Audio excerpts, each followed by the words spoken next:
សម្រាប់ YouTube Premium បងប្អូនអាច calculate មើលបានដោយខ្លួនឯងបើសិនបើយើងទិញ plan បុគ្គលនិង plan ជាលក្ខណៈ family เนาะ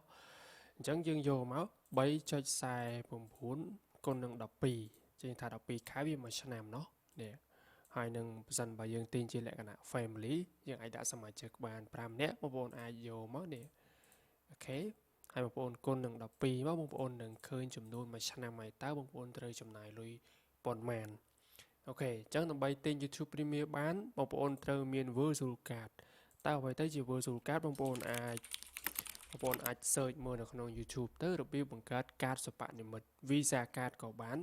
Master Card ក៏បានធនាគារណាក៏បានសន្មតបងប្អូនមាន Virtual Card គ្រប់គ្នាเนาะឥឡូវខ្ញុំមាន Virtual Card របស់ខ្ញុំមានកាតសិប្បនិម្មិតរបស់ខ្ញុំ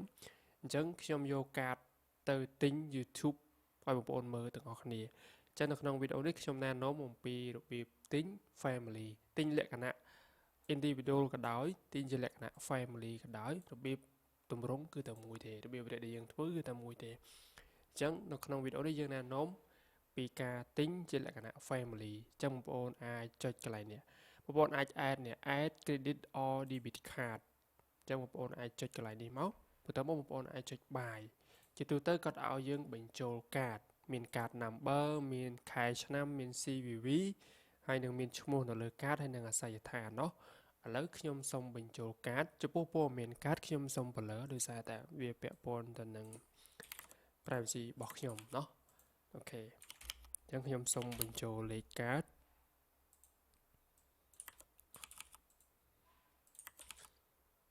កន្លែងនេះគឺឈ្មោះពេញរបស់ខ្ញុំកន្លែងនេះគឺជាឈ្មោះកាតអញ្ចឹងឈ្មោះរបស់ខ្ញុំហើយ street បងប្អូនដាក់ទៅតើខ្ញុំដាក់អញ្ចឹងចុះអូខេតែយើងទាញមកក្រោមមកកន្លែងនេះអូខេ city យើងដាក់ភ្នំពេញមកកន្លែងនេះ postal code យើងដាក់នៅភ្នំពេញ 12000 សន្មតបងប្អូនអាចបញ្ចូល virtual card ទាំងអស់គ្នាបានដាក់អាសយដ្ឋាន address city ហើយនិង postal code បន្ទាប់មកបងប្អូនគ្រាន់តែចុច save card បន្ទាប់ពីបងប្អូន save card ហើយតើនឹងមានរឿងអីកើតឡើងទៀតនៅtrongវីដេអូនេះយើងនឹងនិយាយតោះចុច buy សិនខ្ញុំនឹងនិយាយខ្លះៗអំពី YouTube Premium ហ្នឹងអូខេអញ្ចឹងក៏ដាក់ថា Premium Trial not available មានថាសម្រាប់ YouTube យើងប្រើ trial free trial មួយខែដំបូងហ្នឹងអត់មានទេប៉ុន្តែយើងអាច restart your membership anytime តោះយើងចុច next សិនមកអញ្ចឹងមានន័យថាយើងអាចប្រើ free trial បានទេប៉ុន្តែយើងអាចទិញគាត់ប្រើបានចាប់ពីថ្ងៃនេះតទៅអញ្ចឹងមួយខែគឺ$7.14សេនឥឡូវបងប្អូន calculate ជាមួយខ្ញុំសិនเนาะ$7.14សេនគុណនឹង12ខែអញ្ចឹងបងប្អូនឃើញហើយតម្លៃដែលក្រុមការងារ City Service យើងទូទៅ YouTube ប្រចាំខែនិងឆ្នាំគឺប៉ុណ្ណឹងមួយឆ្នាំ$85.68សេនเนาะ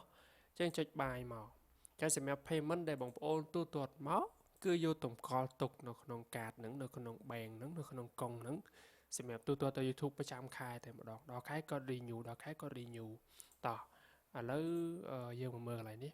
អូខេរួចរាល់ហើយអញ្ចឹងនេះយើងអាចដាក់សមាជិកបាន5នាក់អញ្ចឹងអីដែលបងប្អូនទិញពី City Service ទៅគឺជារបៀបហ្នឹងឯងគឺជាប្រភេទនេះឯងរបៀបដែលយើងធ្វើគឺរបៀបហ្នឹង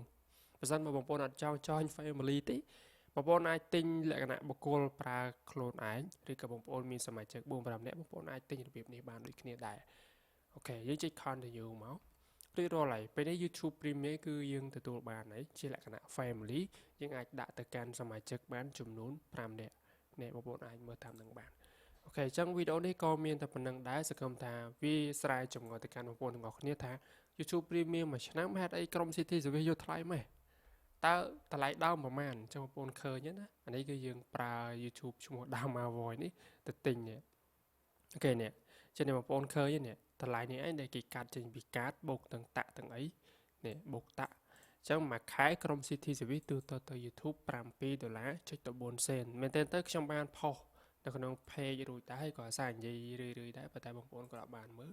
ក៏ដឹងនេះក៏ចាថាយើងយកថ្លៃអូខេអញ្ចឹងវីដេអូនេះមានតែប៉ុណ្្នឹងដែរដែលយើងបាន Premium អី